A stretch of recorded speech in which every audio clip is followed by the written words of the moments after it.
시작하겠습니다. 오늘 포럼 진행을 맡은 포럼 대표 임장신입니다. 우리 포럼은 한의사의 정원 축소와 역할 확대를 위한 포럼, 줄여서 정원 포럼이라 부릅니다. 우리는 의사 공급 확대의 필요성에 동의하면서 한의사 정원의 의사로 전환함과 동시에 한의사의 역할을 확대하기 위한 방안을 논의하기 위한 정책 포럼입니다. 2013년 10월 30일 첫 토론회를 시작으로 정기적인 정책 토론회를 진행하고 있으며 한의사의 미래와 사회적 활용에 대한 보건의료 전문가의 의견을 수렴하고 정책 대안을 구체화하는 것을 목표로 합니다. 향후 의료기기 보험급여 확대, 한의사 1차 의료 참여 방안, 그리고 젊은 한의사 고용 창출 방안 등 한의사의 미래와 사회적 활용에 대한 토론회를 진행할 예정입니다. 지난주 11월 17일에는 서울대학교 의료관리학교실 김윤 교수님을 모시고 의사 공급 부족 현황과 의사 업무 확대 및 한의사 활용 방안이란 주제로 온라인 토론회를 했었습니다. 또한 다음 주에는 의사수 확대에 한의사 활용 방안을 계속 주장하고 계시는 국회의원 서영석 의원님과 토론회를 개최할 계획이 있음을 말씀드리면서 오늘은 네 번째 토론회로 협약건보 2단계 시범 사업의 필요성에 대해 토론회를 준비했습니다. 미리 공지해 드린 내용 중에서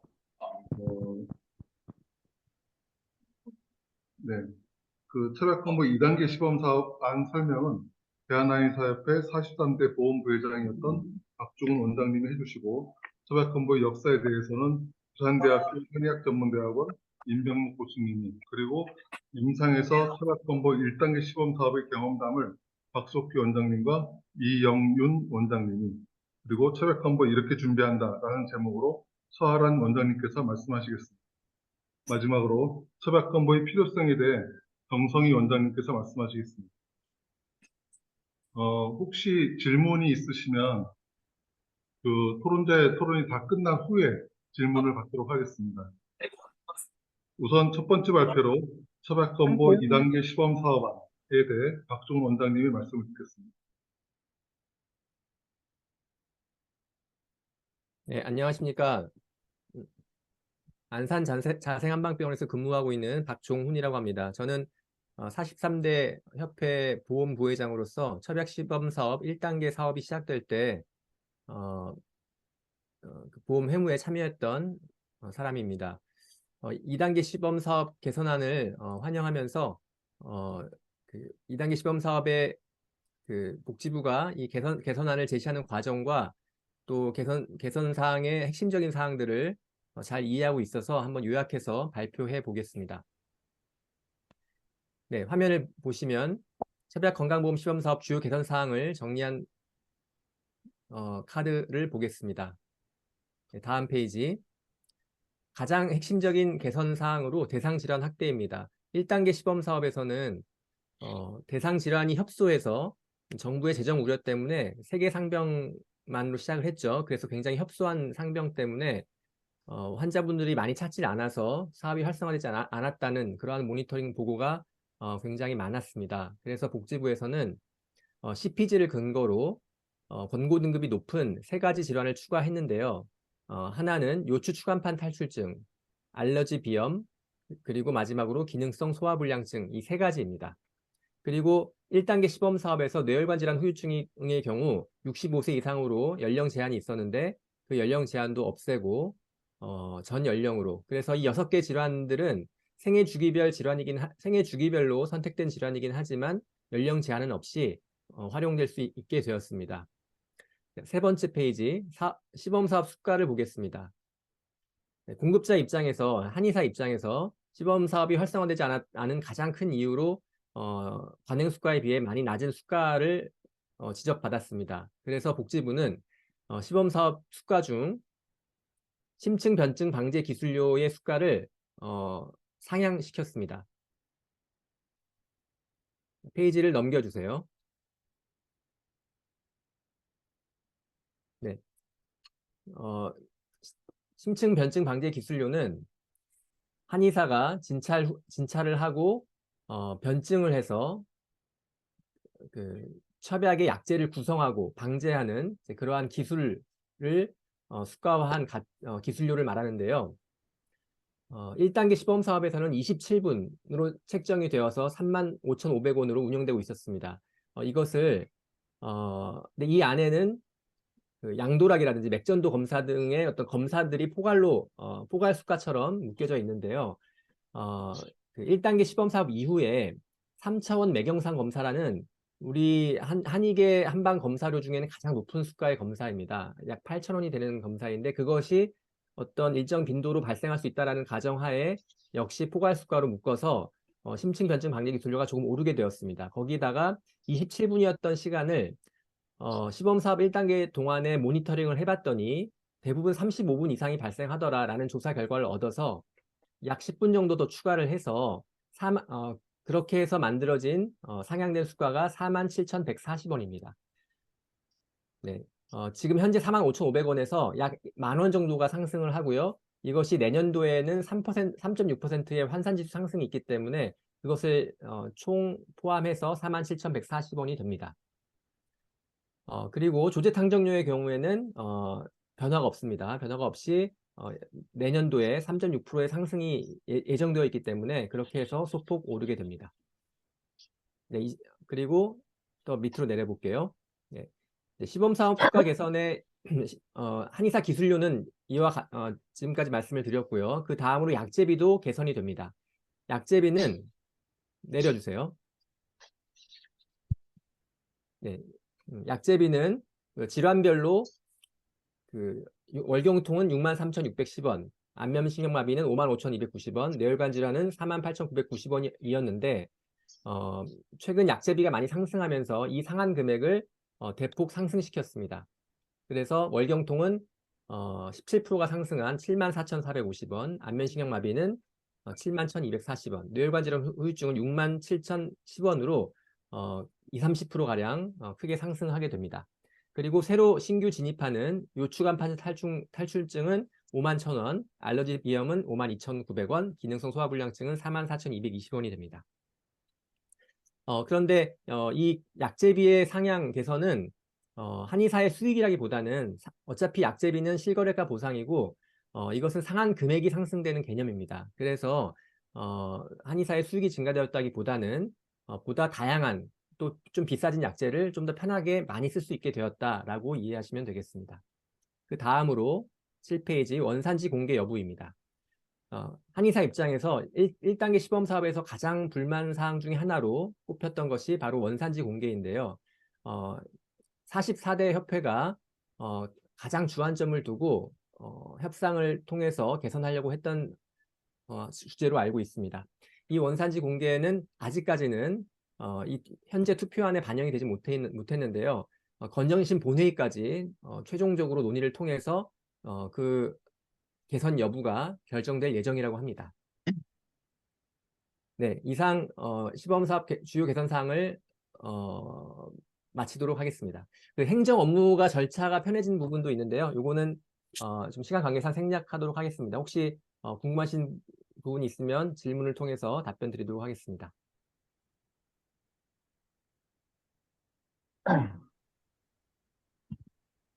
네, 이상 발표 마쳤습니다. 네, 수고하셨습니다. 혹시 질문사항 있으시면 우리 토론 다 끝나시고 한꺼번에 질문 받도록 하겠습니다. 다음은 철학건보의 역사에 대해서 부산대학교 한의학전문대학원 임병묵 교수님께서 말씀하시겠습니다. 네, 안녕하십니까. 임병묵입니다. 여기 계신 분들은 이 첩약 건보에 대해서 관심들이 많은 분들인 것 같아서 새삼스럽게 첩약 건보의 역사를 설명하는 게 이게 맞는지 그런 생각이 듭니다. 오히려 그 뒤에 발표하실 분들의 내용이 더 오늘의 또 주요한 핵심 내용이 될 것 같으니까 간략하게 말씀을 드리겠습니다. 제가 이제 그 첩약 시범 사업이 결정된 뒤에 당시 이제 한의사협회 그 최유경 회장님 계실 때 그 첩약 건보에 대한 백서를 제작해달라고 의뢰를 받았습니다. 그래가지고 백서 제작을 했고 그게 이제 그 최혁 회장님 임기 막바지에 걸려가지고 이제 인쇄까지는 했는데 이제 배포를 못했죠. 이제 협회가 바뀌면서. 어, 그리고 그 백서 건 때문에 지금도 사실 그 부산대하고 한의사협회하고 소송이 진행 중입니다. 예, 당시 그 체박백서 비용 3천만 원 중에 이제 반 1,500만 원을 못 받은 상태인데 그거를 이제 부산대는 잔금 달라. 협회는 못 주겠다라고 한 거고. 자, 아시다시피 지난 어, 그 대의원총회 3월인가요? 이번 올해 3월이죠. 대의원총회 때 어, 그 체박백서에 대해서는 대의원총회에서 그 재수정을 요구하는 쪽으로 의결이 되는 바람에 이미 뭐 다 끝났는데 협회 내에서도 그 검수가 끝났는데 어, 대연총회가 그렇게 결정을 하면서 지금 결국은 이제 부산대가 소송을 걸었습니다. 원고 입장에서 소송을 걸었고 지난주 화요일 날 첫 공판이 있었던 걸로 알고 있어요. 어, 근데 그때는 뭐 부산대 얘기를 하고 뭐 다음 공판 때 협회가 이제 반박하는 내용으로 진행이 될 것 같습니다. 예, 하여튼 그 제가 오늘 이제 준비한 내용은 그 백서 그 말썽 많은 그 백서의 내용에서 발췌를 간단히 한 거고요. 어, 잘 아시다시피 77년도에 우리나라 이제 의료보험이 공공의료보험이 시작됐죠. 되면서 그때 우리는 빠졌고요. 한방은 빠졌고 당시 기록을 보니까 임시국회에서 국회 이제 보사위원회에서 왜 한방 의료기관은 제외가 됐느냐 이런 질문들이 많이 있었다고 합니다. 77년도 참에 의료보험이 시작될 때요. 그리고 당시에는 이제 그 조합주의하고 조합주의였죠. 그 직장조합, 지역조합들이 이제 의료보험 조합을 구성해 갖고 그 안에 피어 보험자한테 보험을 받아가지고 그 이제 진료비를 커버해주는 식의 조합주의 형태였는데 77년도 7월 달에 울산의 이 영남화학이라는 회사의 조합에서 여기 한의원에 대한 유한기간 지정을 요청하고 그걸 이제 계약을 체결했다라는 보도 기사가 나온 적이 있습니다. 그래서 도지사가 그 지정을 승인해줬다. 그래서 이제 조합 단위에서 한의원에 대한 건강보험을 계약한 그 사례가 있었습니다. 이건 뭐 잘 알려지지 않은 사례인데요. 어쨌거나 그 이후로 계속 한의사협회에서는 대정부에 이제 건의를 했죠. 한방도 의료보험에 넣어달라 촉구를 했었고, 79년도에는 뭐 전국민 30만 명이 서명운동에 참여를 해서 한방의료를 좀 해달라는 서명운동을 했다라는 기록도 있습니다.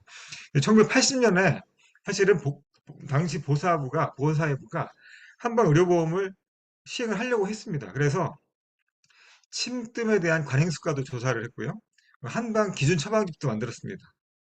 그래서 80년 12월에 이제 81년부터 한방 건강보험을 하려고 이제 계획을 세워놨었어요. 했는데 81년도 1월 달에 그것을 연기를 하게 됩니다. 연기하는 뭐 이유는 뭐 아직 뭐 과학화가 뭐 부족하다 뭐 그런 식의 뭐 이유로 했는데 80년도에 이렇게 정부가 한방의료보험을 시행하려고 했다라는 사실은 또 잘 알려지지 않은 사실이죠. 결국은 이제 여러 가지 노력을 통해서 84년도에 12월부터 잘 아시다시피 청주 청원에 시범 사업이 시행이 되었고요. 당시에 진찰료가 초진 2,970원이었고 침술이 240원, 조제료가 하루에 100원이었습니다. 기준 처방이 69종이었고 한약재는 98종. 그 당시의 약재 수가를 고시할 때 약재별 감물도 반영을 해서 고시를 하게 됩니다. 당시 기록을 보면은 오적산이 한 첩당 409원 정도로 약재비가 산정이 된 기록이 있습니다. 84년부터 해서 85년, 6년 이제 시범사업을 하게 되는데 86년도 이때 이제 제가 대학을 입학했을 때인데 제가 대학을 입학해서 한의대 입학을 해갖고 중간고사를 봐야 되는데 중간고사가 4월달이지 않습니까? 3월달에 입학을 해서 입학한 지 2달째 들어왔는데 갑자기 선배들이 강의실에 들어오더니 이거 한방 의료보험 안 하면 우리 다 죽는다 하면서 자체서를 내라고 한 거예요. 입학한 지 2달도 채 안 됐는데 자체서를 내라 그래가지고 당시에 이제 중간고사를 거부하고 그때부터 한방의료보험 확대 추진을 했던 걸로 기억이 납니다. 뭐 민발추가 만들어지고 뭐 손창학 선배니 뭐 권용주 선배니 이런 분들이 앞장을 서갖고 예, 순진한 예과 1학년들을 몰고 다니면서 가두에서 찌라시를 뿌리고 선배 한의원들을 찾아다니면서 뜨거운 여름을 보냈던 기억이 납니다. 그들이 이제 결국 9월 달에 이 한방의료보험 한방 뭐 제도를 뭐 개선하고자 하는 무슨 위원회가 결성이 되고 11월 달에 한방의료보를 전국에 확대한다는 발표가 있게 됩니다. 그러면서 87년도 2월부터 전국에 확대가 되었고 이때 이제 시범사업 때 첩약이 포함이 되었었는데 이제 전국 확대되면서 첩약이 한약제조로 변경이 되었죠. 평균 90년대부터 뭐 2000년대까지 계속 어떤 국민 인식 조사, 어떤 항목들을 보험에 더 추가하실 것이냐 이런 것들 물어보면 항상 첩약이 상위권에 올라오는 그런 인식 조사들이 쭉 있었습니다. 그러다가 이제 2000년대 말부터 이제 한방 첩약에 대한 그런 순위가 쭉쭉 떨어지게 되죠. 93년도에 이제 그 한약 분쟁 와중에 8월 달에 이제 한의사협회가 처벌권보 적용을 요구했었고요. 그 다음에 이제 93년 9월에 한약 분쟁에 대해서 이제 경실련이 중재하면서 합의안을 만들었을 때 거기에 차별보험 실지가 네 가지 주요 합의안에 들어가게 됩니다. 뭐 한방의약분업 실시, 한약사 배출, 그다음에 첩약의료보험 실시, 또 하나가 기억이 안 나는데요. 그렇게 해서 합의를 하게 됩니다. 합의를 했는데 약사회에서 이 합의안에 대해서 이제 결국 파기를 하죠. 경실련하고 한의사 회장하고 약사 회장이 합의를 했다가 결국 약사회가 이걸 파기하고 파업에 들어가면서 이 합의안 중에서 차별권고 부분만 날아가게 됩니다. 결국 노사부가 복지부가 이제 한약사 배출하고 한방의약분업에 대해서만 방침을 이제 확정 짓는 식으로 가게 됩니다. 이 이후에는 이제 주로 이제 청년 한의 사회 중심으로 차벽 의료보험에 대한 것들 요구하고 또 연구하고 하는 활동들이 쭉 이어지게 됐고요. 그러다가 이제 2010년도에 제40대 선거, 40대 한의사협회장 선거 때 김정곤 당시 후보가 공약으로 차벽 의료보험 도입을 제시를 하고요.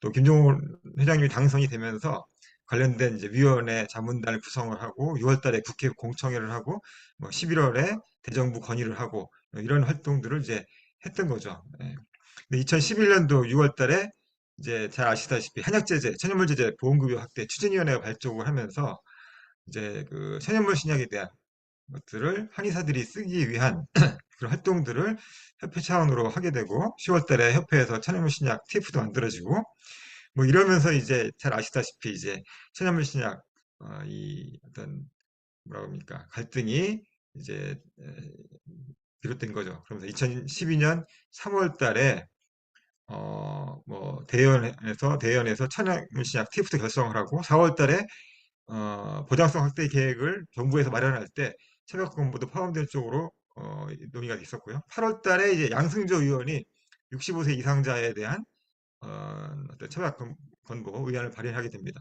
그러면서 이제 10월 달에 건정심에서 첫 차벽보험이 의결이 되고 이제 11월 임시대연총회에서 이제 약사가 참여하는 차벽보험은 안 된다 해서 이제 임시대연총회가 불참 의결을 하게 됩니다. 2013년도 뭐 이때 상황 여러분들 뭐 다 잘 아시게 될 겁니다. 2013년도에 와갖고 뭐 대학 교수도 성명서도 있었고요. 그러다가 임시대의총회에서 다시 차벽권보를 추진하는 걸로 이것이 이제 다시 결정이 됐었죠. 그러다 보니까 이제 9월 달에 사원총회를 통해 가지고 차벽권보를 또 중단시키는 그런 결정이 내려지게 되고 그래서 이제 한 4년 동안 그냥 지나가다가 2017년도 8월 달에 이제 문재인 케어에서 건강보험 보장성을 강화 확대하겠다라는 계획을 발표하면서 이때 이제 당시 협회장이 해임되고 지금 이제 홍주희 회장님이죠. 홍주희 회장님이 그 권한 대행으로 있으면서 회원 투표를 해서 다시 이제 차벽권보를 도입하는 쪽으로 의견이 모아지게 됩니다. 그러면서 이제 양승조 의원도 그 당시 의안 제발을 하게 되고요. 2018년도 1월 달에 건강보험 공단에서 차별 건보에 대한 연구를 발주를 하게 되고요. 제가 그거를 이제 연구를 수행하게 되었습니다. 그래서 하여튼 2019년도에 국회 복지위에서 이제 차별건보 계획을 발표하게 되고 4월 달에 국민건강종합계획에 이제 차별급여화가 포함이 됩니다. 그러면서 이제 치열하게 이제 한의계 내외에서 갈등이 고조가 되죠. 이제 한의계 내에서도 싸우고 의사들, 약사들도 공격을 하고 그러면서 2019년도 이제 내내 그런 갈등들이 이어지고 많은 분들이 그때 여러 가지로 그 고생들 많이 하셨죠. 그러다가 2020년에 와서 드디어 7월 달에 건정심에서 이제 시범 사업이 결정되는 그런 결과가 이제 나타나게 되었습니다. 이상으로 차별건보의 역사에 대해서 설명을 드리겠습니다.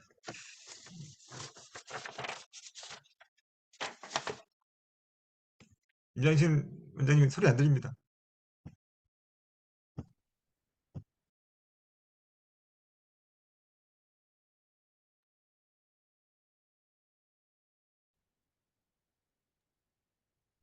네. 70년대부터 2023년 11월까지 사실 이 차별건보가 상당히 긴 역사를 가지고 있다고 다들 알고 계시고 또 말씀을 좀 잘 들었습니다. 궁금한 점 있으면은 이따 토론 끝나고 다 그 의견이나 아니면은 질문을 받겠고요. 다음은 임상에서 차별건보 1단계 시범 사업의 경험담을 말씀해 주실 건데 먼저 전 경기도지부의 학술 부회장을 하셨고 지금은 안산의 밝은 경희 한의원 원장님이신 박석기 원장님부터 말씀하시겠습니다.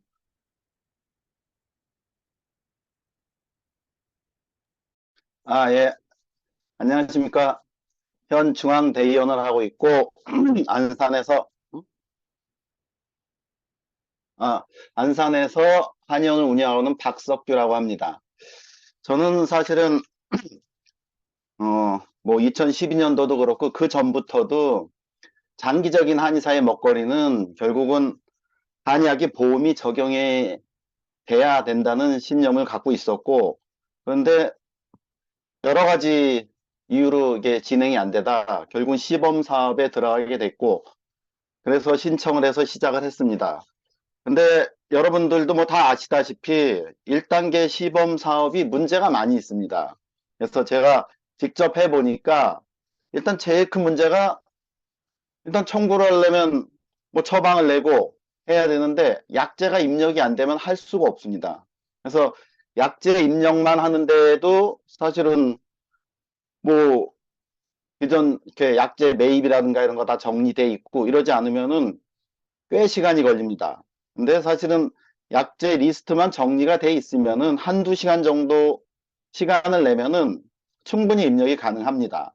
그리고 그 다음에 저 같은 경우는 매번 약제 들어올 때마다 모두 입력하려면 이게 참 많이 번거롭습니다. 그래서 저 같은 경우는 약제 가격이 변동이 되거나 그렇지 않은 경우 가격 변동이 없으면은 보통 한 달에나 뭐 아주 잘 안 들어온 건 두 달에 한 번씩 입력을 합니다. 그래서 내가 처방하는 약제만 입력이 돼 있으면은 처방하는데 뭐 아무 지장이 없습니다. 그래서 처음에 약제 입력 처음 시작할 때 한두 시간 투자하고 난 다음엔 그 다음에 이제 가끔 약제 들어올 때마다 체크해서 입력하면 뭐 하루에 한 10분 전후 투자하면은 충분히 입력이 가능하기 때문에 사실 약제 입력이라는 게 처음에는 높은 턱인 것 같지만은 턱을 넘어서고 나면은 큰 장애 요인은 되지 않습니다. 그 다음에 이제 직접 이제 진료를 하게 되면은 사실은 제일 또 큰 문제점 중에 하나가 처음 생리통이나 중풍이나 구안아사가 한의원에 많이 내원하는 환자가 아닙니다. 그래서 생리통 같은 경우도 처음 나 생리통인데 약 먹으러 왔다 하는 분들은 거의 뭐 한 달에 한 명 있을까 말까 하죠.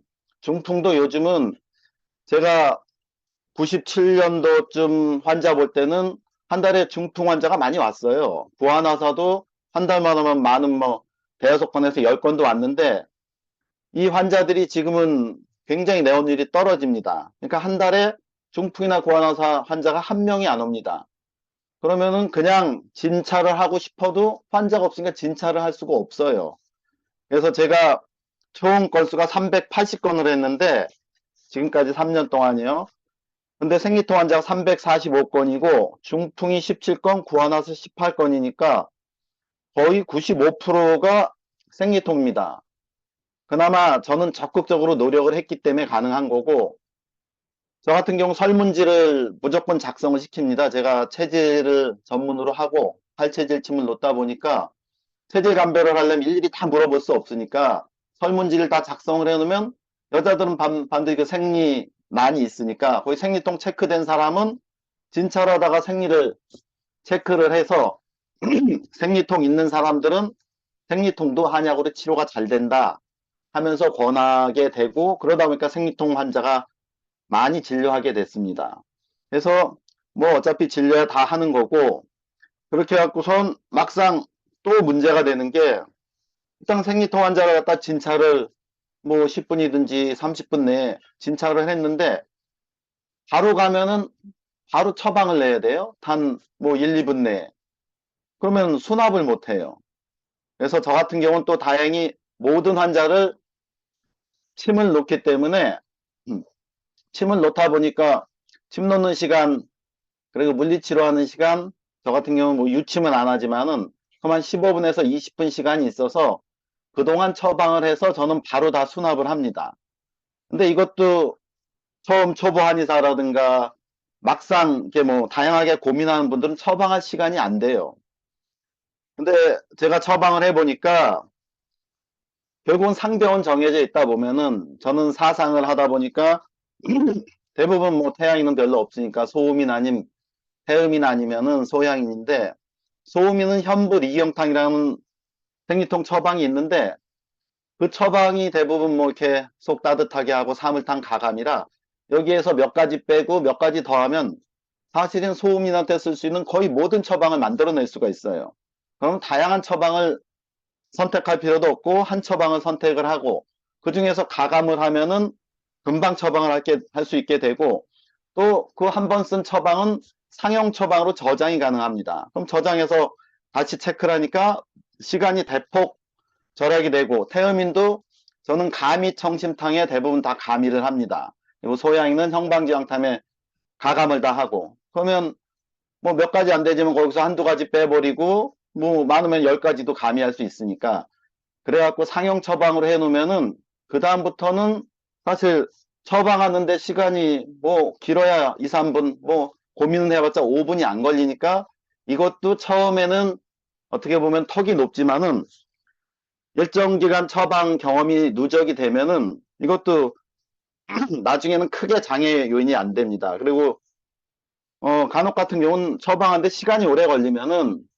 뭐 본보금 50% 같은 경우는 한 8만 원 전후 나오면 5만 원 먼저 수납하고 나머지는 차후 수납을 해도 뭐 가능하기 때문에 이것도 어느 정도는 극복 가능한 문제라고 생각이 됩니다. 그래서 저는 요즘 뭐 이런 거는 거의 뭐 시간에 장애를 안 받습니다. 그리고 마지막에 이제 체크리스트 입력인데, 체크리스트 입력은 사실 뭐 바쁘면 나중에 해도 상관은 없어요.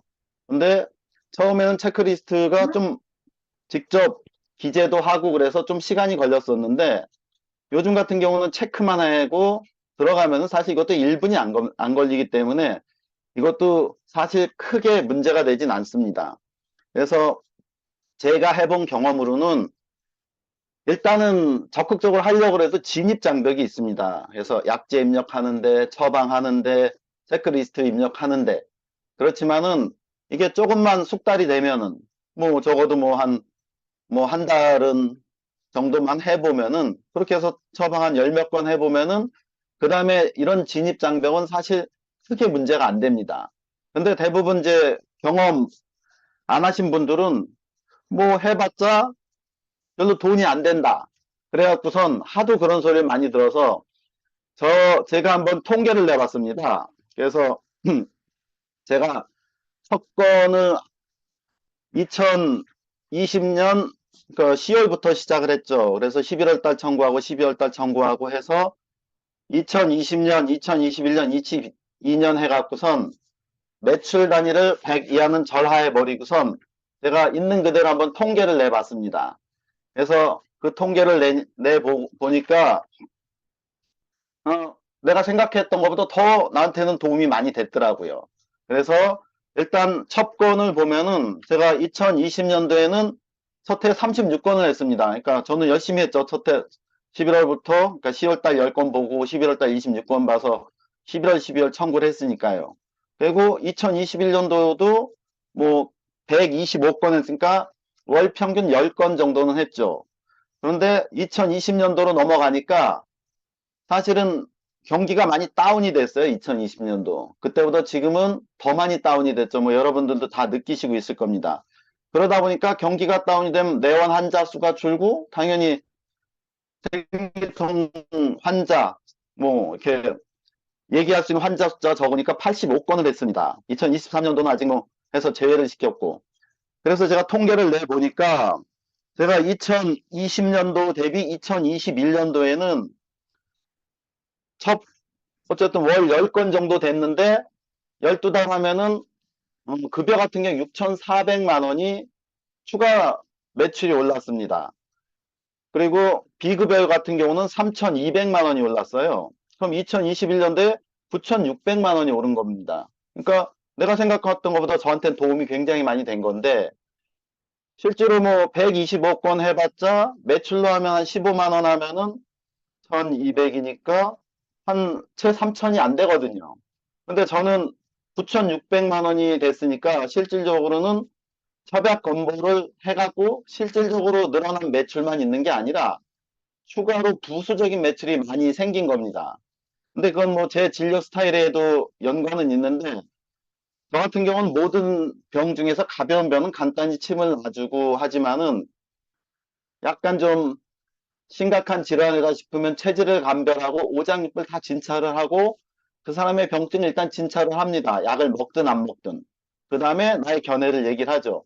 당신의 병은 이거지만은 드러난 증상일 뿐 당신의 몸에 오장육부에 이러이러한 문제가 있다.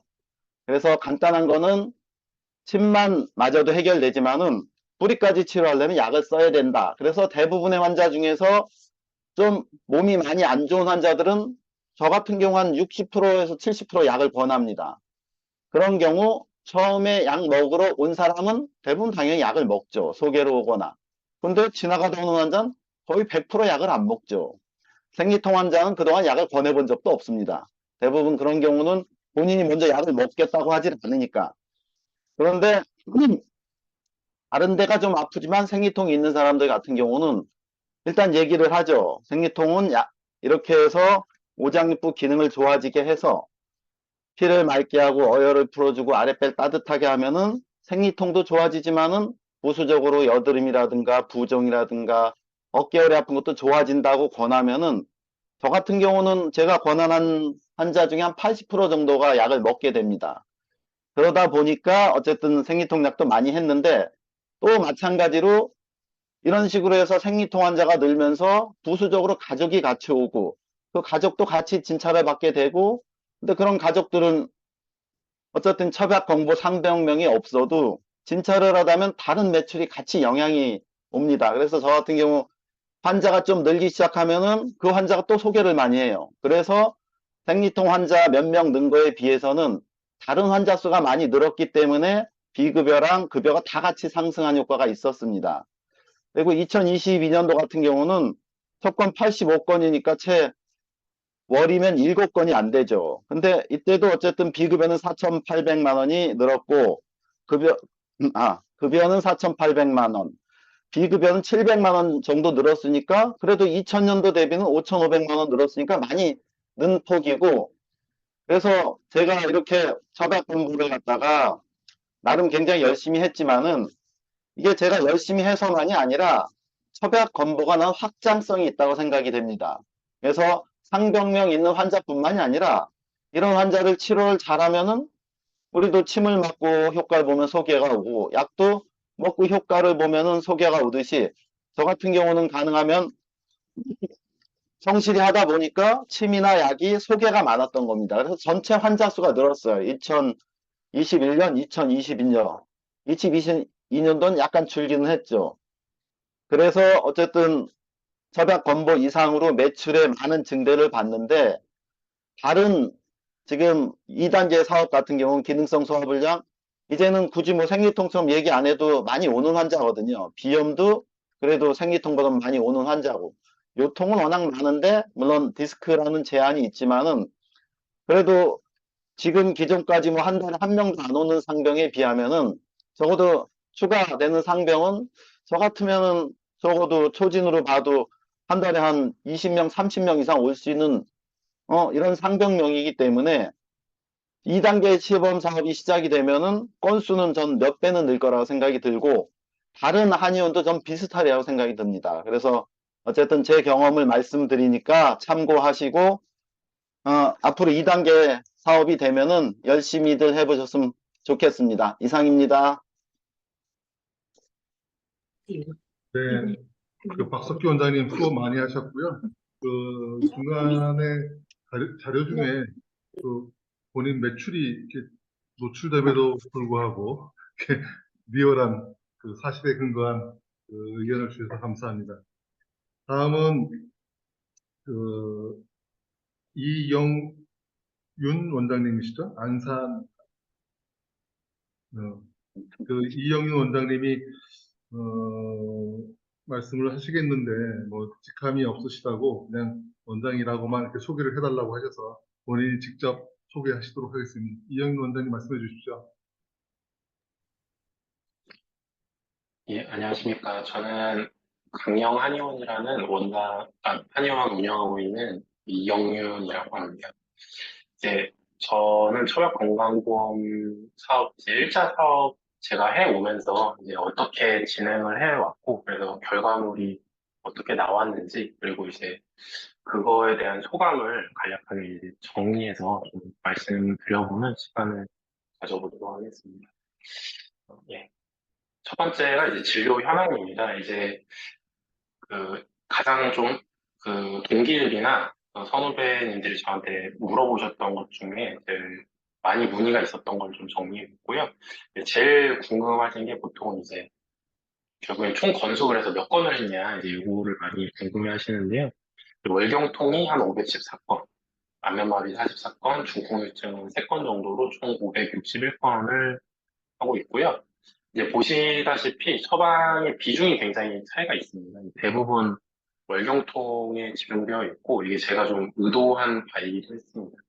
그다음에 환자 수 변화인데요. 환자 수 변화 같은 경우에 2016년 4월, 그러니까 제가 개원한 날짜가 이날이거든요. 그때부터 처약 건보 시작. 처약 건보 오늘로 시작한 지 아마 딱 3년인가요? 3년인 것 같은데, 11월 20일까지 월경통 비급여로 처약이 얼마나 나갔는지, 이제 10건밖에 안 나왔더라고요. 그러면서 금액을 같이 뭐 녹용 넣어서 하신 것도 있고 그래서 한 260만 원 정도 금액이 나왔고요. 그럼 이제 처약 건보가 시작된 이래로 지금 오늘까지 월경통 처약 건보로 나간 거 매출의 합은 총 500, 아까도 말씀드렸듯이 514건인데 6,464만 원 정도 됐고요. 그 중에 이제 청구액, 건강보험공단 청구액은 900만 원이고, 그럼 나머지 금액은 환자가 부담한 거거든요. 결국은 이제 실손보험을 활용해서 적용하시게 했다는 거죠. 그래서 제가 생각했던 거는 이건 실손보험을 적용되는 거를 최대한 활용하는 게 좋겠다라고 의도했기 때문에 이제 어느 정도 의도대로 됐다고 생각하고요. 잠깐 올려주실까요? 연간 평균 환자 수인데요. 이제 오른쪽에 있는 부분인데 2020년 10월, 11월부터 처약 공고가 시작됐고 이제 뭐 처벽 건보를 하면 혹시 뭐 환자 수가 줄어드는 게 아니냐 이제 이런 말씀이 있으셔서 저희 한의원의 평균 연간 환자 수를 적어봤고요. 보시다시피 이제 큰 차이는 없고 이제 사실 처벽 건보하고 초반에 살짝 올랐고 22년에 살짝 떨어졌고 올해는 이제 좀 증가하고 있습니다. 그러니까 제가 느끼기로는 이제 처벽 건보를 하고 안 하고가 환자 수의 증감에 크게 결정적인 영향을 미치는 거는 아직까지는 그 정도의 영향을 갖고 있지는 않다고 생각이 듭니다. 다음 넘어가 주시면 또 다음으로 제일 많이 물어보시는 게 이제 비급여입니다. 올려주시면 이게 처벽 공고를 했을 때 제일 이제 걱정하시는 부분이 아, 비급여 처박이 부분적으로 이제 감소하는 거 아니냐 이런 거에 거부감을 가지고 계시는 원장님들이 우려를 많이 표해 주셨고요. 이제 일단 저희 한의원의 비급여 매출 양상은 그래프상 이렇습니다. 여기 파란색 선인데요. 제가 좀 저희 매출 공개가 좀 불러서 그 숫자는 좀 지웠고요. 파란색 선이 세로선이 뭐냐면은 이 처박 공고 시작된 때죠. 예, 이때인데 사실은 비급여 같은 경우는 저는 그 이후로 계속 증가하고 있습니다. 그래서 감소되지는 않고 처박검도 이후에도 계속 비급여는 잘 증가되고 있다. 이렇게 자평하고는 있습니다. 다음 좀 봐주시면 다음 피 예. 그래서 이제 제가 통계적으로 이렇게 처박공고에 대해서는 정리를 해본 내용인데 그럼 제가 이제 1차 시범 사업에 들어갈 당시에 어떤 준비를 좀 하고 들어가려고 했는지를 좀 정리해 봤습니다.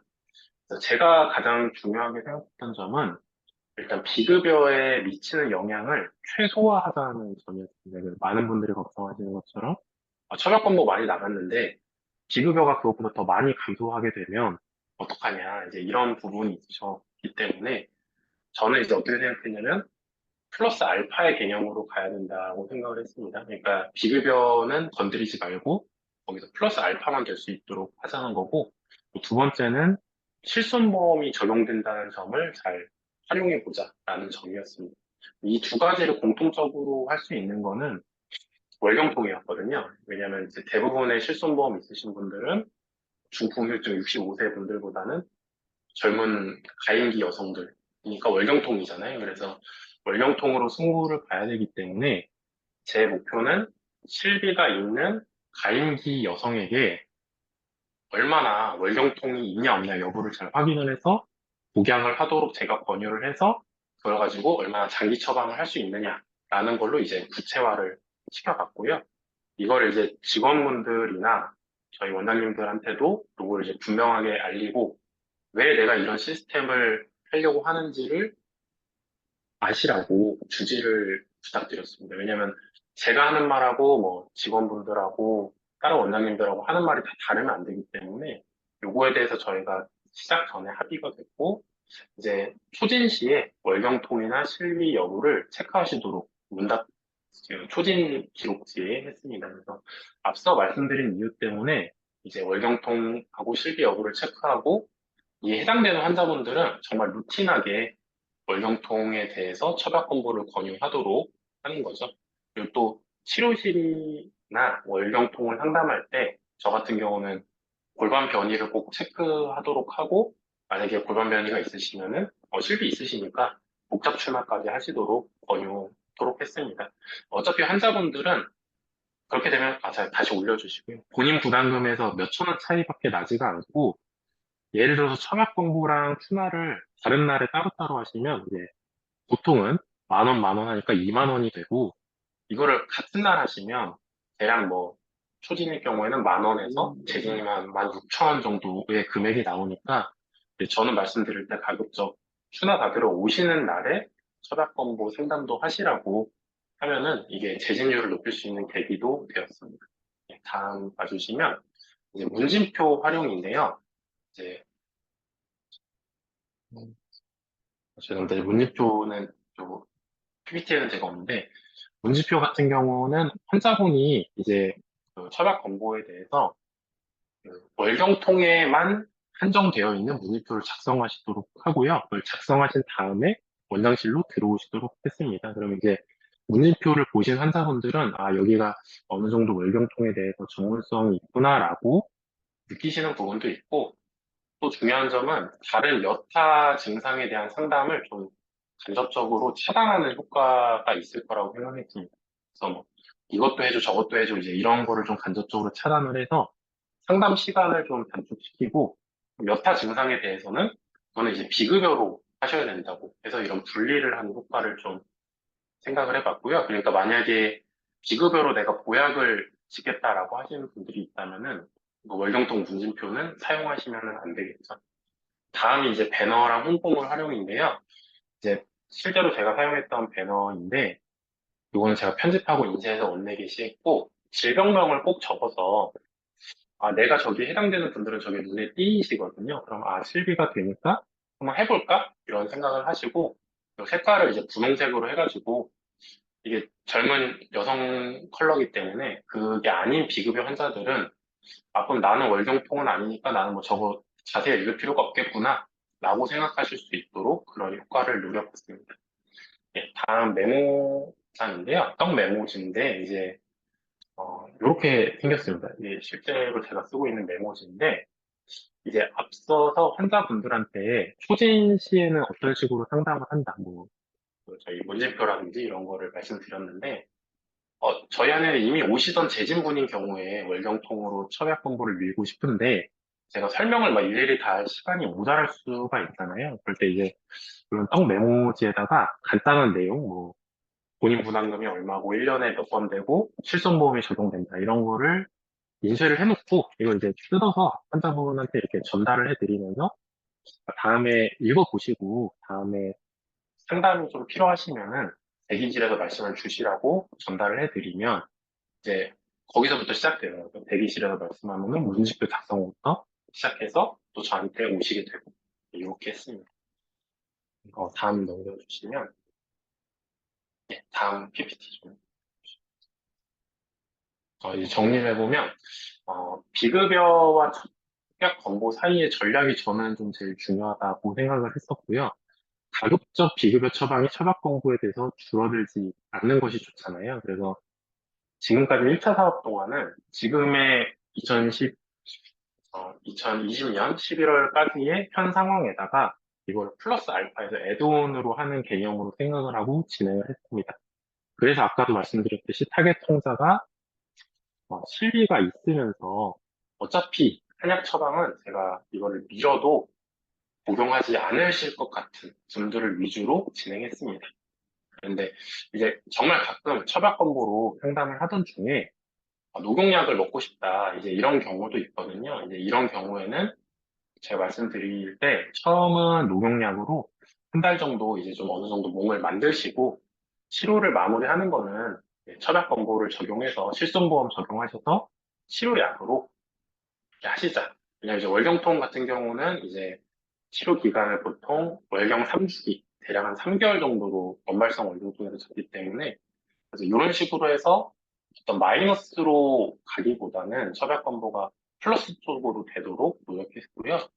제가 해봤을 때 느끼는 점은 원장님들의 적극성이나 시스템이 되게 중요하다. 이게 건수 차이를 많이 만든다고 생각하고 저는 제가 좀 적극적으로 할 편이고 대표 원장이니까 그렇겠죠. 그리고 같이 근무하시던 이제 부원장님들의 처약 권고 처방수는 이제 서로 담당하는 환자수에 비해서 비교적 적은 편이었습니다. 이제 아무래도 이제 처약 권고 자체가 1차 처약 권고는 상병명이 좀 적었고 이제 월경통은 나이나 성별로 제한이 좀 있고 가임기 여성이니까 그리고 워크인으로 이렇게 찾아오시는 경우보다는 기존 환자에게 권유를 해서 결과물을 만들어야 되는데 거기서 조금 차이가 갈렸다고 생각이 됩니다. 그래서 다른 원장님들도 아마 가만히 있어도 환자가 좀 확 늘어나지 않을까라고 생각하셨을 수도 있는데 그러지 않고 이제 어떤 시스템 준비를 해야 되는데 그러기에는 조금 1차에서는 어려움이 있지 않았나라고 생각이 되고요. 다음, 예. 그래서 정리를 해보면 저한테 이 사업은 베스트는 아니었지만 과거보다 베터가 된 부분이라고 생각을 합니다. 이제 체크리스트 입력은 아까도 말씀주셨지만 주관식이던 게 다 기관식으로 바뀐다든지 필요 없는 항목 다 없어진다든지 개선이 많이 이루어졌고 아까 잠깐 말씀 나왔는데 약지 입고를 할 때 지금은 이제 엑셀 파일을 이용해서 일괄로 입고가 가능하거든요. 그러니까 그 제약회사에 요청을 하시면 제약회사에서 만들어 드립니다. 그러면 엑셀 파일로 이제 차트에 연동을 하시면 입고하는데 한 달치가 한 2분 정도면은 다 입고하실 수 있으실 겁니다. 그리고 이제 수가는 조금 아쉬우실 수도 있는데 이제 아무래도 실비 환자가 대상이다 보니까 비급여보다는 대진율이 좀 더 잘 나오고요. 무엇보다 제 입장에서는 아까 그 건수도 보셨지만 기존에는 굉장히 작던 월경통이라는 상병이 이제 저한테는 하나의 고정적인 수입원으로 개발이 된 거거든요. 이제 그런 의미가 저한테는 좀 굉장히 큰 부분이었습니다. 다음 이제 봐주시면 이제 2차 사업에 대해서 좀 저는 사업안을 보면서 2차 사업은 이런 아까 월경토 같은 경우는 가임기의 여성 이런 뭐 중풍증은 65세 이상 이런 제한이 없는 상병명들이 많이 늘어나고요. 그리고 기존에 있었던 제한도 중풍증에서는 없어지고 그래서 더 많은 원장님들이 환자분 접하실 수 있으리라 생각하고 이제 건보가 적용되는 처방 일수 증가 그리고 질환도 이제 교차가 돼서 두 가지까지 보장이 되고 수가도 상승이 되는 게 조제탕면료보다는 심층 방지로 줄이기 때문에 이제 원해탐정 원장님들이 좀 아쉬움이 있었던 부분도 조금이라도 더 혜택 보실 수 있도록 됐다고 생각하고요. 예, 상병명 같은 경우에 디스크, 비염, 소화불량인데 이런 걸 통해서 굉장히 다양한 모델이 생길 수 있다고 생각합니다. 아까 제가 월경통을 이용해서 만들어봤던 모델보다 훨씬 더 좋은 모델을 만드는 원장님들이 아마 2차에서는 좀 많이 등장하시지 않을까라고 생각해봤습니다. 예, 여기까지입니다. 감사합니다. 네, 뭐 좋은 내용으로 발표해 주셔서 감사합니다. 들으신 분들이 다들 또 메모를 할 정도로, 저도 메모를 할 정도로 좋은 내용이었고요. 다음 발표로 가겠습니다. 차별건보 이렇게 준비한다라는 제목으로 전북지부 정책기획이사이신 서알안 원장님께서 말씀하시겠습니다.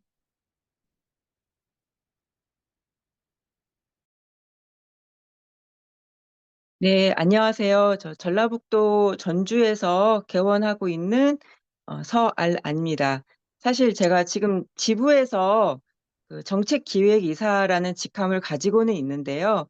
지금 정책이사로서의 하는 역할은 주로는 지금 한의 그 1차 의료 방문 시범 사업에 대한 것을 주로 하고 있고요. 사실 지금 처약건보 2차 시범 사업에 대비하는 이런 활동은 철저하게 제 개인적인 활동인 것임을 좀 미리 말씀드리고 시작하고 싶습니다. 왜냐하면 지금 아직은 지금 전의원 투표가 되지 않았잖아요. 그래서 회원분들의 전체적인 의견을 취합하기 전에 지부 이사로서 임원으로서 이렇게 공식적인 활동을 하는 것은 바람직하지 않다고 생각해서 그 도회장님께 말씀드리고 이 활동은 제 개인적으로 하는 거라고 이제 말씀을 드리고 이제 하게 하고 있습니다. 네. 사실 뭐 거창한 건 아니고요. 지금 이 발표도 며칠 전에 제안을 받았었는데요.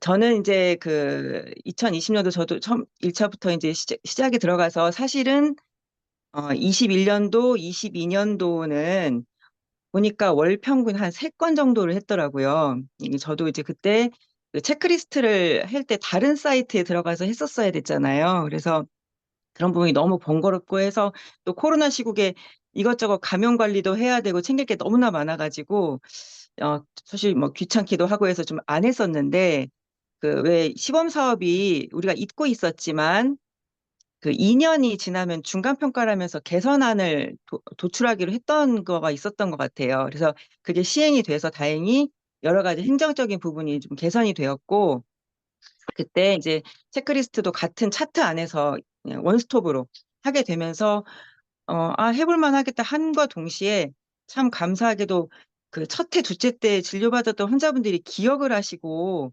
다시 찾아와 주시고 또 언니가 혜택을 받으면은 갑자기 엄마가 한 하루 이틀 있다가 여동생을 데리고 오고 이래서 제가 23년도에는 지금 해보니까 월 평균 11건을 하고 있습니다. 3월에는 한 18건 정도를 했었고요. 그런데 제가 이렇게 하면서도 보면은 주변에 저랑 같이 했던 사람들이 많이 초창기부터 그냥 포기를 하시게 됐어요. 그래서 사실 그 군산 분회장님께서도 군산 지부의 분회에서 총 그 1차 시범 사업을 신청했던 회원이 53명이랍니다. 그런데 이번에 전회원 투표 앞두고 임시총회에서 토론회를 하려고 하니 3-4분밖에는 실제 청구를 안 하셨다는 거예요. 그래서 제가 그 2차 시범 사업 들어갈 때 맞닥뜨려서 딱 준비를 하면 안 될 것 같고 지금이라도 더 늦기 전에 1차 시범 사업을 준비하셨던 분들께서 조금 노하우를 좀 집약을 해서 우리가 좀 지금 상황에서 잘 준비를 해서 2차를 들어가야 되지 않을까 싶은 생각이 들었습니다. 그래서 이제 왜 회원들이 사업 체험을 포기했을까? 네, 다음 페이지로 넘겨주세요.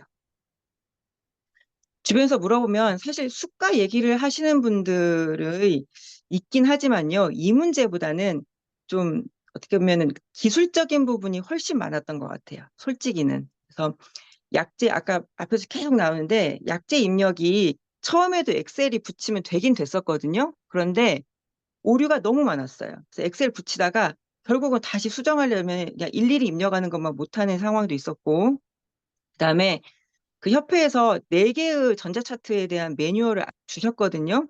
근데 참 공교롭게도 제가 쓰는 OK 차트에 대한 매뉴얼은 안 주셨어요. 그리고 차트 그 뭐 윙 여유주든 동의보감이든 매뉴얼을 보셨는데 그 본 매뉴얼로도 실행을 옮기지 못하겠다는 분들이 아니 잠깐만 전 페이지 네, 3대 3대 장벽 그런 분들이 의외로 많았습니다. 그래서 이제 개인적으로는 저랑 같은 차트를 쓰시는 분들한테는 제가 사실 동영상을 찍었어요. 그래서 동영상을 찍어서 보내드렸는데 그런 분들은 할 수 있지만 제가 아무리 기본적인 내용을 알아도 가장 많이 쓰시는 한이맥이라던가 이런 걸 쓰시면한테는 도움이 하나도 되지 않더라고요. 그다음 세 번째가 이게 참 말하자고 보면은 굉장히 스스로 구차할 수도 있는 건데 열흘분에 대해서는 급여 항목이 되는 거고 나머지 부분에서는 급여가 될 수 있는데도 이제 100대 100이면 실손이 되신 분들은 상관이 없지만 비보험에서 이제 비급여를 이어서 해야 될 때 앞뒤 금액이 차이가 나잖아요. 이거에 대해서 현실적인 고민들이 많으셨더라고요. 그래서 한의원 수가가 굉장히 높았던 분들은 높은 대로 걱정, 그다음에 약간 차이 나는 분들은 이 협약 급여를 시범 사업을 적용해드렸는데 환자한테 그냥 한 1, 2만 원 정도의 혜택을 주시는 것 같고 이런 거에 대한 현실적인 어떤 룰 같은 거를 좀 같이 얘기하면서 환자한테 동의를 쉽게 구하는 이런 노하우들을 각자 타개해야 되는 상황이었어요. 근데 이제 그런 상황에서 공교롭게도 다음 페이지로 넘겨주시겠어요? 이제 협회가 바뀌면서 이런 하나하나 디테일들을 중앙회에서 보험이사분들이 회원들과 대화를 해가면서 피드백을 해가면서 하셨어야 되는데 저희 현실이 어땠나요? 지난 3년 동안 거의 없었습니다. 심지어는 제가 저는 지부 임원이니까 같은 지부 보험이사분께 물어볼 수 있잖아요. 물어보는데도 이 지부 이사님도 자기가 개인적으로 파악하신 내용은 있지만 중앙의 보험회사에서 일단은 회원들이 일단 더 이상 논의를 중단했으면 바랬다는 그 투표 결과 하나로 사실 거기에는 처벌 건보를 실제로 반대하시는 분도 있었고 이 상태에서 조금 더 개선을 해야 된다. 현재 안에는 만족하지 못한다는 게 뒤섞여 있었거든요. 이제 그런 결과가 결국은 협회가 대관 업무를 전면 중단하는 상황이 왔잖아요. 이런 상황에서 중앙회 보험팀과 일선에 있는 회원 사이에서는 아무런 커넥션이 없게 됐다는 거죠. 그 상황에서 제가 같이 일하는 지부 보험이사님이 의혹이 있으셨는데도 불구하고 자기가 책임져야 될 선이 불분명했기 때문에 회원들한테 안내하지 못하는 이런 비극적인 상황이 만 2년 이상이 진행이 됐어요. 그래서 이런 상황에서 계속 처벽 시범 사업을 하는 사람들은 하는 사람들을 깝깝하고 근데 또 참여하지 않으신 분들은 계속 카더라, 그렇다더라, 이럴 수도 있지 않을까라는 경험하지 못하는 이런 불안감들이 계속 증폭되는 상황이었죠. 저도 그 상황에서 무기력했었고요. 그 다음 페이지로 넘겨주세요. 그래서 그러다가 이제 올해 제가 환자가 늘면서 이게 뭐라도 해봐야 되긴 해야겠다. 내가 이제 한 초반에 올 1월부터 한 3월엔 제가 18명을 봤거든요. 그래서 이때의 경험이 증폭되면서 뭔가 느꼈던 노하우가 있었는데 마침 제가 그 새만금 잼버리를 맡게 됐죠. 그래서 그 일이 4월부터 진행이 되는 바람에 제가 8월 말까지 잼버리 준비에 매몰되는 바람에 사실은 이거를 해야겠다는 생각만 하고는 지금 계속 미뤄왔던 상황이었습니다. 그래서 제가 느꼈던 바로는 그래서 결국은 시범 사업에 참여하고 있는 혹은 한두 번 해봤는데 너무 힘들어서 포기했지만 그래도 뭔가 개선이 된다면 의지가 있는 회원들이 집단지성을 모아보는 장을 마련이라도 하는 게 좋지 않을까 하는 생각을 했고요. 그래서 이번에 1차 시범 사업이 10월 20일인가로 마무리될 걸로 예정이 됐는데 그게 이제 1월 30일까지 내년까지 연장이 된다는 게 결정되자마자 사실은 저는 바로 한 것이 카페를 만드는 거였습니다. 그래서 지금 이렇게 조그맣게 카페 홈페이지가 지금 참 떠 있는데 이거 따끈따끈한 겁니다. 제가 주말 사이에 만들어서 사실 이 토론에 대한 이제 제안을 받을 때 제가 카페를 막 만들기 시작했거든요. 그게 토요일 오후거든요. 그래서 그때 카페를 막 만들고 있었는데 어 이제 제안을 받고 이 카페 얘기나 해야겠다 했는데 이제 일이 이렇게 커졌어요. 그래서 주말 사이에 만들고 오늘 오전에 지금 전북지부에 2차 그 시범 사업 신청하셨던 318분의 회원들께 그 카페 가입 링크를 보내드렸고요. 지금 현재 40분의 회원이 이제 들어오셨습니다. 아마 며칠 정도 지나면 더 늘어날 거라 생각을 하고요. 그럼 여기서 이제 어떤 얘기를 할 것이냐. 사실 제가 이 카페를 뭐 전회원 투표를 앞두고 찬성표를 몰고자 한 게 절대로 아니고요. 이제 오히려 약간은 좀 더 실제로 견제하는 그런 쓴소리를 하는 그런 카페의 모임이 목적이 될 수 있습니다. 네, 다음 페이지 넘겨주세요. 다음 페이지 넘겨주세요. 네. 자, 일단은 기본적으로는 회원들이 일일이 개인적으로 찾아봐야 만 되는 어떤 기본적인 매뉴얼 공지사항, 그 다음에 최신의 어떤 어떤 바뀐 내용들이 굉장히 많아요. 기본적으로는 사업 자체에 대한 내용, 그 다음에 연구 자료들이 나오거든요. 월경통 사업 같은 경우는 제가 중간에 동국대 연구 사업에도 중간에 참가를 했었고요. 거기서 사실은 안전성, 유효성이 지금 입증이 된 상태로 제가 알고 있어요. 그러면 좀 더 환자들한테 국가에서 이렇게 인증이 됐기 때문에 더 국가에서도 급여 항목에 넣어준 거다라고 말해줄 수가 있는 거거든요. 그런 내용들, 그 다음에 주요 약제 원산지 안내문에 서로 갖고 있는 폼들이 있어요. 그런 것들을 공유한다던가 그런 매뉴얼을 집대성하는 데도 쓸 수가 있고요. 그 다음에 가장 중요한 건 진행하면서 정말 껄끄러운 얘기들, 그 다음에 이거는 편법이 아닐까? 불법까지 가는 걸까? 이런 내용들을 좀 같이 이렇게 얘기를 할 수 있는 그런 분위기를 만들고 싶어서 그래서 실명제 카페로 지금 사실은 하고 있거든요. 익명 게시판일 경우에는 아시다시피 부작용이 많고 자기 말에 책임지지 않고 그냥 불법 펌이 많은 글을 퍼부하는 상황이 있기 때문에 실명제로 해서 이제 급여 처방과 비급여 처방의 금액 산정을 어떤 식으로 하는 게 좀 더 환자 유입에 좋을 것인가. 그다음에 현재 청구를 해봤더니 혹시 삭감된 게 있으세요? 그다음에 삭감된 게 저는 사실 이제까지 삭감된 게 하나도 없습니다. 이제 워낙 청구 이제까지 뭐 약제 뭐 원산지에 대해서도 그럴 것이다, 처방전 공개에서도 그럴 것이다, 온갖 설이 난무했잖아요. 실제로 그런 거에 대한 심사가 0에 가깝고요. 그냥 체크리스트 제가 놓칠 경우 밖에는 없었어요. 그래서 그 청구 심사에 대한 상황이 또 근데 우리가 환자가 많이 봐서 좀 청구액이 늘어난다면 또 어떤 심사 항목이 생길 수도 있잖아요. 그런 거에 대한 내용들을 실시간 공유하면서 좀 상황을 대처하고 상황에 따라서는 이제 지부 통해서 그 심평원의 지부가 있잖아요. 그래서 그런 곳에 저희가 이제 이러이러한 어려움이 있으니 요거는 심사에서 좀 이렇게 완화시켜 주십시오라고 건의할 수도 있는 거거든요. 그런 실질적인 내용을 좀 만들고자 해서 카페를 오늘 만들었고 앞으로 어떻게 좀 이렇게 많은 분들의 참여가 될지 모르겠지만 특히 저희 전북지부 회원분들은 굉장히 점잖으세요. 전라도이면서 충청도스러운 그런 게 있으셔서, 어, 속으로 불만도 삭히시고 하면서 할 것도 하시긴 하지만, 자기가 이렇게 의견 개진을 이렇게 적극적으로 안 하시는 분위기도 있지만, 그래도 전북 지부 분들만 모아놨기 때문에 저희 내부에서도 할 수 있는 얘기를 할 수 있지 않을까 싶고, 혹시 다른 지역도 사실 카페 운영하는 게 좀 손이 가고 신경도 쓰이고 하지만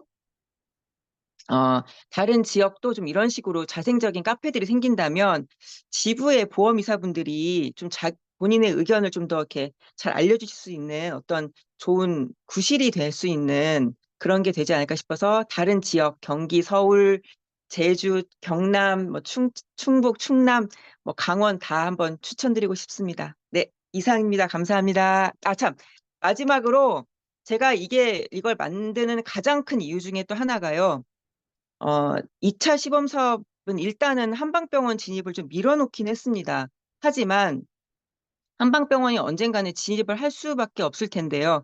한방병원이 가지고 있는 가장 큰 장점이 뭐냐면 이제 뭐 유추 추간발 다출증을 더 환자를 가져갈 거다라는 건 사실 저는 걱정하지 않는데 가장 큰 걱정은 아무래도 그 진료 보조 인력이 있어요. 업무 지원팀.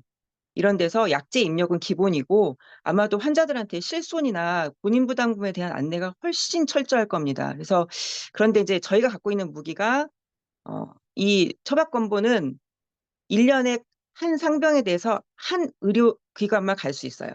4차는 만약에 비염 환자인데 열흘은 여기서 쓰고 열흘은 저기서 해당받고 이거는 뭐 옮길 수 있잖아요. 4차 같은 경우는. 근데 처박시범 사업은 비염일 때 2차 때 이제 10일씩 2번을 혜택받는다면 같은 의료기관에서 받아야 돼요.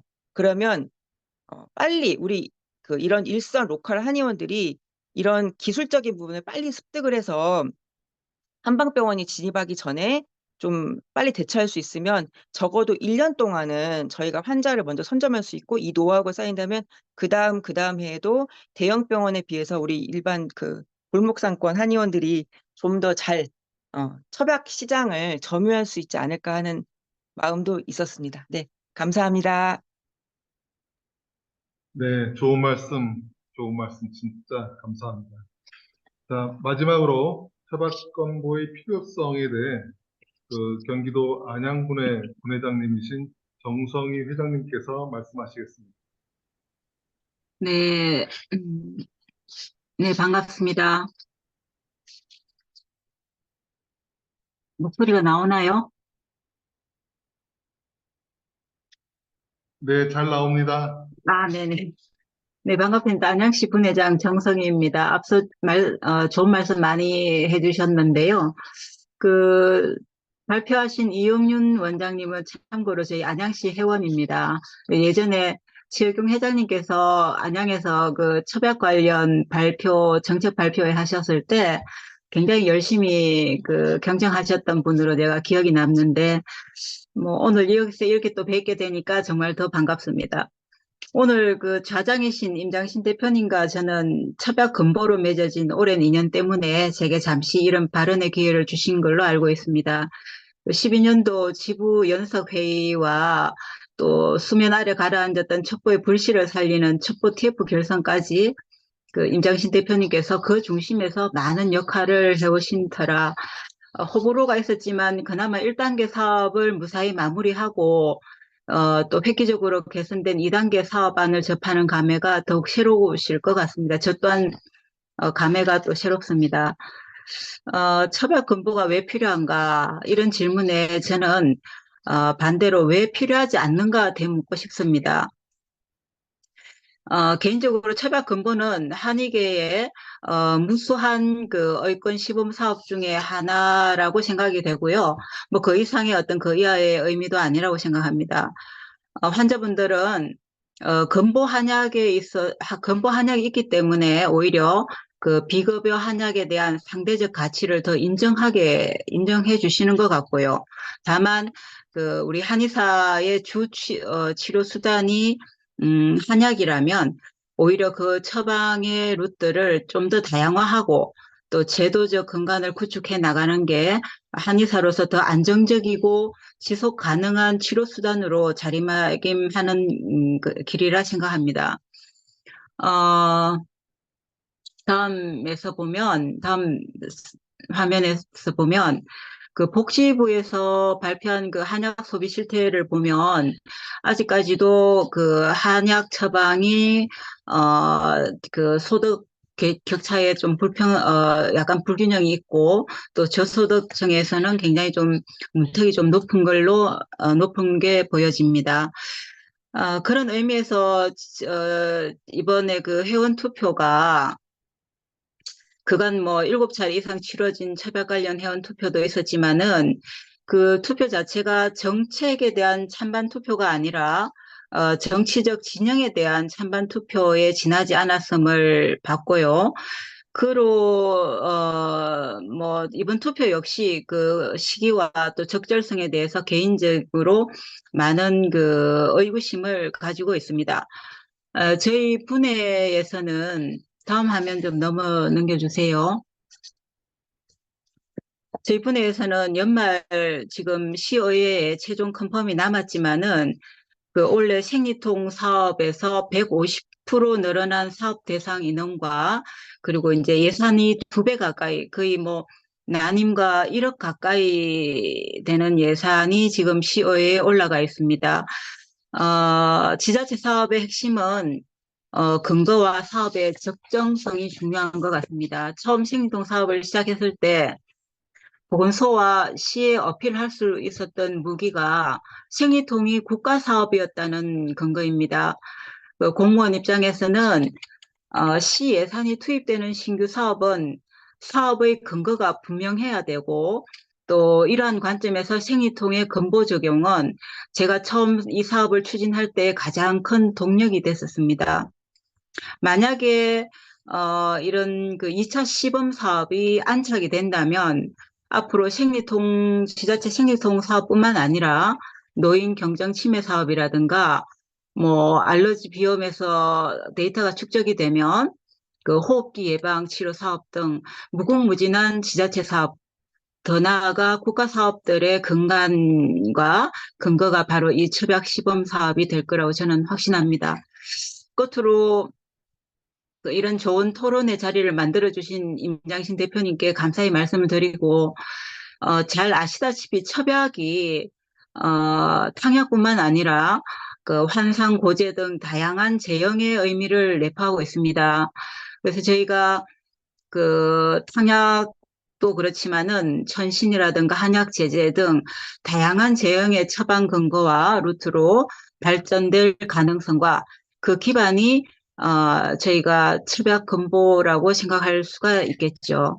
그간 첩약 근보가 이런저런 그 한익의 내부 정치의 어떤 도구로 쇠락해졌지만 이제는 오롯이 첩보만을 위해 한 길을 걸어오신 분들이 한의계의 제도약을 위해서 좀 더 힘써 주실 것을 부탁드리면서 제 발표를 가름하겠습니다. 감사합니다. 네, 수고하셨습니다. 정성희 회장님. 자, 이렇게 정성희 회장님까지 그 토론자의 발표는 다 끝났고요. 혹시 그 질문 사항이 있으시면은 채팅방에 올려주시거나 아니면은 카메라 쪽으로 손을 드셔서 의사를 주시면 저희가 마이크를 열어드리겠습니다.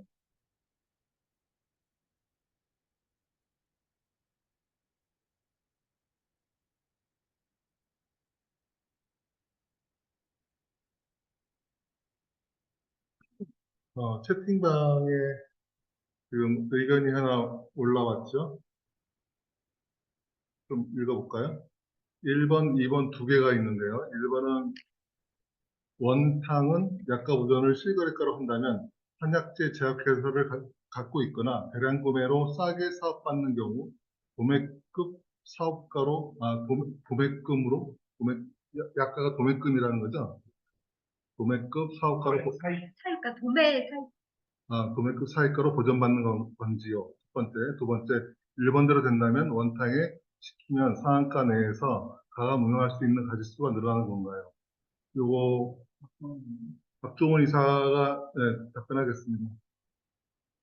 네, 그 원탕도 의료기관입니다. 한의원 또는 한방병원 소속 의료기관이죠.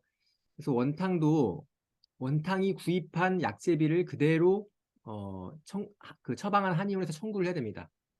원탕이 직접 청구하는 게 아니죠. 처방한 한의원에서 이용한 원탕의 약제비를 청구하는 건데 그 이용한 원탕의 약제비라는 것은 그 원탕 소속 기관이 그 약제비를 구입한 도매급 사입가로 보증받는데 그 도매급 사입가로 청구를 해야 됩니다. 그래서 이번 질문이 그대로 된다면 상한가 내에서 가감 운용할 수 있는 가짓수가 늘어나는 건지요? 예, 맞습니다. 그래서 만약에 뭐 원탕에서 구입한 약제비가 훨씬 저렴하다고 한다면 훨씬 더 그 상한 금액 내에서 여유롭게 처방할 수가 있게 되는 거죠. 답변이 되셨는지 모르겠습니다. 예, 답변이 되셨는지 모르겠습니다. 네, 예, 답변 감사하다고 말씀하셨고요. 다음 질문은 같은 한의원이 아니면 적용 안 되는 게 불합리한 것 같은데 보완이 될까요? 아마 같은 상병으로 11, 11 두 번을 반씩 나누었을 때, 11, 11 나누었을 때 안 된다라고 하는 이제 그 의견에 대한 질문인 것 같은데 이것도 박동훈 이사님이 좀 해주시겠습니까? 네, 시범 사업의 취지가 그 해당 상병의 환자들을 계속 추적 관찰하면서 임상 결과를 보고하는 취지가 크거든요. 그래서 가능한 한 기관에서 계속 처방을 받는 것을 모니터링하는 것을 원합니다. 그래서 만들어진 이제 그 기준이고요. 이것은 이제 시범 사업의 단계가 진행된다거나 뭐 본사업을 간다거나 할 때는 아마 보완이 될 겁니다. 첫 번째 처방은 A 한의원에서 받고 두 번째 처방도 본부금 30%로 B 한의원에서 받고 하는 것들이 언젠가는 가능해질 거라고 생각합니다. 예, 답변 감사합니다. 또 제가 다른 추가 질문? 답변해도 될까요? 네네, 네. 말씀하십시오. 그러니까 지금 아까 그 유효성에 대한 문제도 있지만 사실은 저희가 그때 시범 사업 초기 때 체크리스트를 보시면 그 지금도 그런 항목인지 모르겠는데 이제 처음에 열흘분 처방한 다음에 두 번째 적용을 할 때 이전 처방에 대한 부작용이 없는지를 확인하는 게 있었어요. 기억하시죠? 네. 그것도 굉장히 중요한 체크 항목이거든요. 그러니까 지금 우리가 안전성도 입증이 되어야 국가에서 계속 보장을 해주기 때문에 만약에 문제가 생겼을 때 그걸 두 군데 한의원에서 따로따로 했을 때 어느 약이 과연 문제를 일으켰는가, 뭐 간독성이나 신독성이 일어났을 때 그걸 추적할 수가 없거든요. 그래서 이제 그런 의미에서도 일단 동일 상병에 대해서는 안전성 문제 때문에 한 의료기관에서만 처방하는 걸 원칙으로 하는 걸로 제가 알고 있습니다. 이상입니다. 정확한 답변이시고요. 네, 안전성, 유효성 모두 그 임상 결과를 모니터링하는 취지가 있기 때문에 그래서 시범 사업이니까 그런 것이고요. 만약에 시범 사업에 그런 취지가 없이 이제 뭐 본 사업이 된다든지 아니면 이제는 뭐 이 상병에 대해서는 더 이상 모니터링이 필요 없다라고 판단이 되면 그때부터는 아마 그런 제약들이 없어지지 않을까 합니다. 네, 답변 감사합니다. 다른 질문 있으면 말씀 주십시오. 예, 질문 하나 드리겠습니다. 예, 방대건입니다. 저 고동균 전 이사님 답변 가능하신가요, 혹시? 고동균 이사님 답변 가능하세요? 예, 고동균 이사님 말소리 들리나요?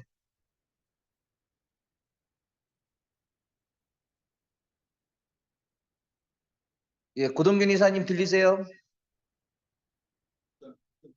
예, 질문 먼저 드릴게요. 그 2단계 사업에서 안전성, 유효성 평가가 굉장히 중요한 것으로 생각되는데요. 그 고동진 전 이사님한테 질문드리겠습니다. 혈액 검사 포함해서 그 한의사의 의료기기 사용이나 그 진료 영역 확대 이런 부분하고 이제 처약 검보가 좀 어떻게 좀 활용되고 결합할 수 있을지 질문 좀 드리겠습니다.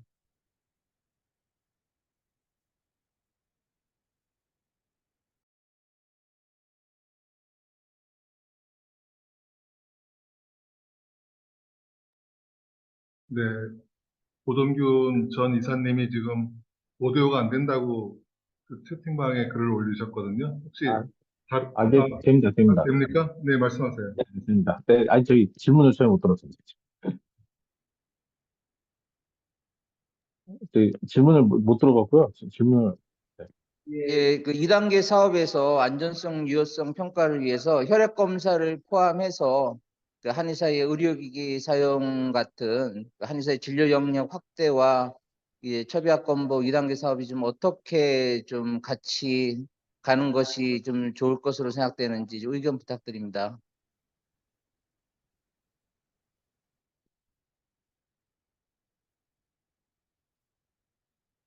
글쎄요. 음, 제가 뭐 특별하게 생각을 해보진 않았는데요. 음, 사업 모델에서 그 어떤 정해주지 않으면은, 그 보편적으로 검사를 하거나 그런 게 어렵긴 할 것 같거든요. 그리고, 어, 어떤 뭐, 예를 들어서 이제 그 기능성 소화불량에 관해서 초음파로 어떤 그 위장관을 이제 그 확인을 하고서 위장관의 운동 상태라든가 이런 걸 확인을 하고서 뭐 평가를 한다거나 이런 것들이 기준이 뭐 정해져 사전에 정해질 리도 없고 음, 그래서 지금 당장은 어떻게 생각이 나는 게 뾰족한 게 없습니다. 전문석입니다. 제가 좀 얘기해도 될까요? 질문인가요? 아니요, 방금 그 아, 검사 부분에서요. 답변요? 예, 예. 말씀하십시오. 그 지금 심층 변증 진단료가 그 기준이 검사가 포함되어 있잖아요. 그렇기 때문에 그 이제 진단료를 앞으로 상승을 시켜야 될 거고, 그 상승시키는 방법으로 방금 말씀하셨던 혈액 검사라든가 뭐 초음파 이런 검사들의 그 데이터를 우리가 빨리 마련하고 또 그런 방법론을 빨리 마련해서 검사 행위로 집어넣는 작업을 해야 되지 않을까 하는 생각이 듭니다. 그래서 당장 시범 사업에서 그걸 반영하기 힘들겠지만 그걸 가지고 우리가 조금 많은 노력을 해야 되지 않나라는 그런 생각이 듭니다. 이상입니다. 예, 참고가 되셨는지 모르겠습니다. 혹시 다른 질문 있으실까요?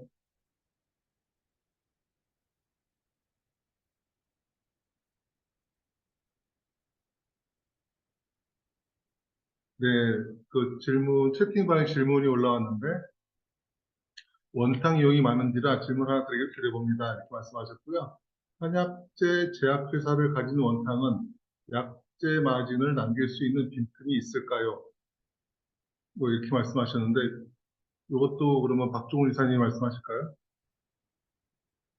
이건 네네. 제가 간단하게 말씀드리고 또 말씀하실 분이 있을 것 같아서 어, 그러니까 뭐 제가 얼핏 추정하기로는 이 질문의 의도가 뭐 제약회사와 원탕 소속 의료기관이 원탕을 가진 의료기관이 좀 뭐랄까요 그 협약을 뭐 맺어서 아니면 뭐 둘 다 소유주 같다거나 뭐 그런 식으로 해서 제약회사의 약제비를 좀 뻥튀기 해서 좀 이렇게 올려서 그 원탕이 사입을 해서 그걸로 약제비를 청구하면 약제 마진 남길 수 있지 않나 뭐 이런 의도인 것 같아요. 근데 글쎄요, 뭐 제약회사가 하나의 원탕에다가만 약제를 공급하는 것도 아니고 어떤 시장 경제라는 또 그런 장치들이 있기 때문에 어,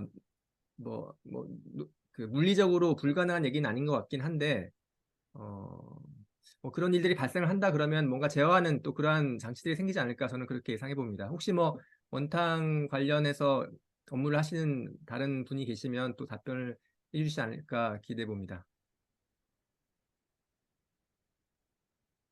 네, 답변이 되셨는지 모르겠습니다. 혹시 다른 질문 있으시면 말씀해 주시고요.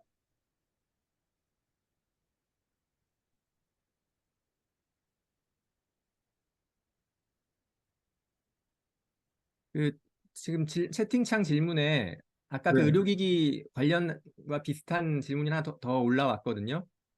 그 위장관 내시경 이용 등으로 엮어볼 수 있지 않나요?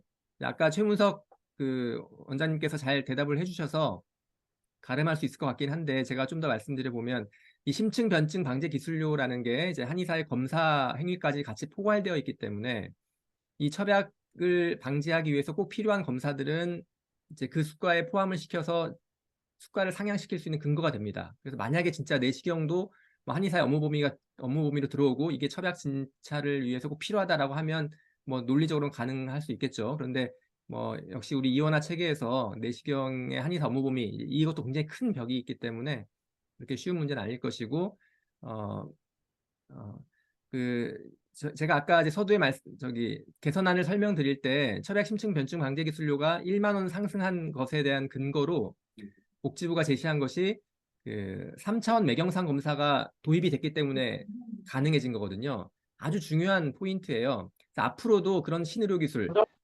새로운 검사가 도입이 되면 심층 변증 방제 기술료가 올라갈 수 있는 것은 맞습니다.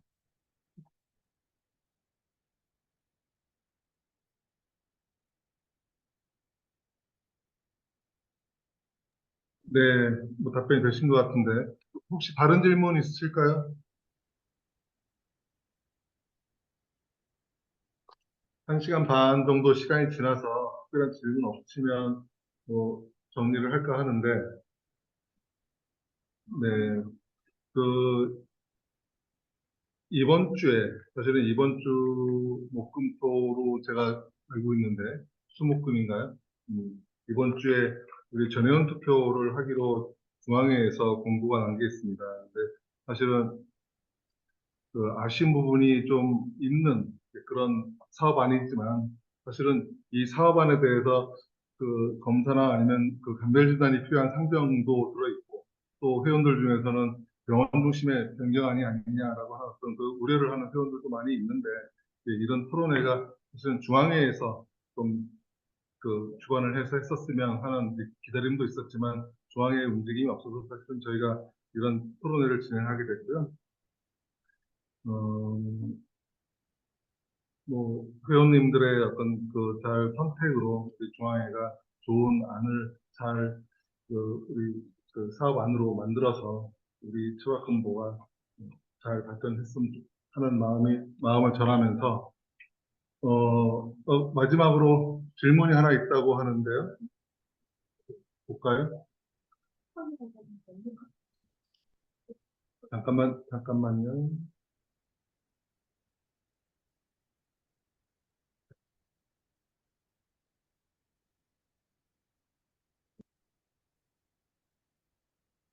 어떤 거죠?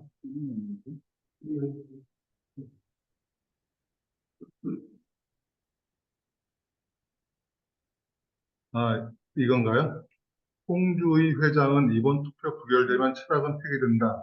윤성찬 회장은 이번 투표 부결되어도 철학은 폐기되지 않는다. 라고 이야기하는데 이것에 대해서는 어떻게 생각하시나요? 라고 이제 누군가의 질문을 퍼오셨는데 혹시 아,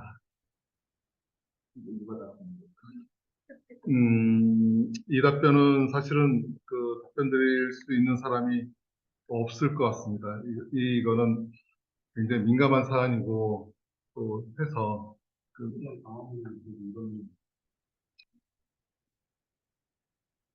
그래서 이 답변은 사실은 좀 답변하지 않고 넘어갔으면 하는데 혹시 또 누군가 혹시 말씀하실 이 내용에 대해서 말씀하실 분이 계실까요?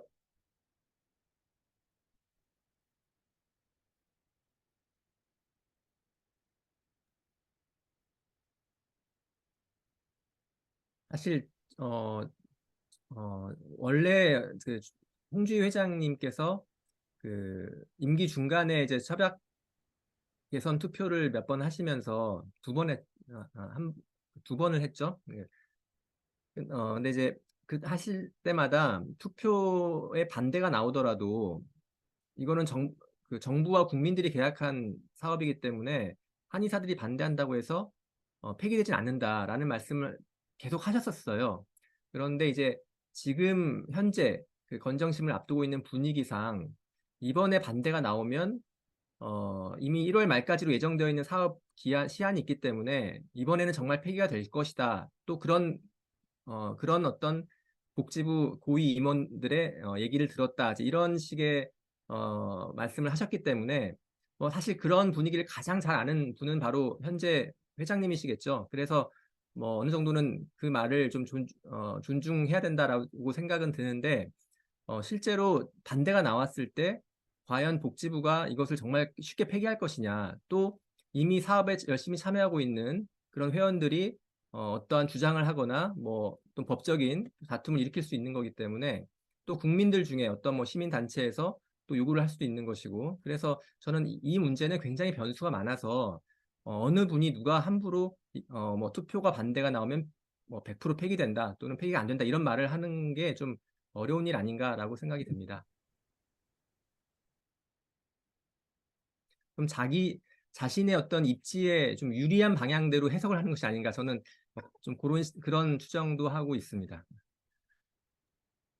네, 말씀 들으신 대로 사실은 이 건에 대해서는 답변드리기가 굉장히 민감한 부분이기도 하고 사실은 찬반의 어떤 결과를 가지고 미리 예측해서 어떤 본인의 정치적인 어떤 수단으로 사용하지 않았으면 하는 그런 바람이고요.